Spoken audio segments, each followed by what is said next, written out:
Igbo bụ Igbo, nke bụ eziokwu bụ na ihe gburu ọkụkọ na-achịrị akwa ya, maka na mgbada na ejuna adịghị agakọ ije nkwụcha.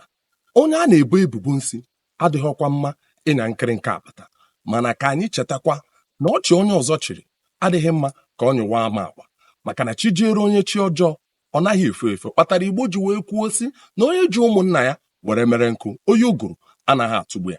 Ka anyị chetakwa na ọ na-abụ okenye na-eri nri na-efe n'isi, ọ bụrụ na nnu afọghị ose fọdụrụ.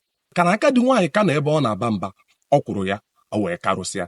Ka anyị chetakwa na ọbara dị n'eze bụ eno ụfọdụ eno, abụpụ ụfọdụ abụpụ, maka na eke na-akpa ike abụghị n'ama anwụrụ. Igbo ji wee kwuo sị na akwanyere afọ ugwu ọ dịka ojugo, maka na ataba ose mechie ọnụ ọ dịka ọ naghị afụ ụfụ.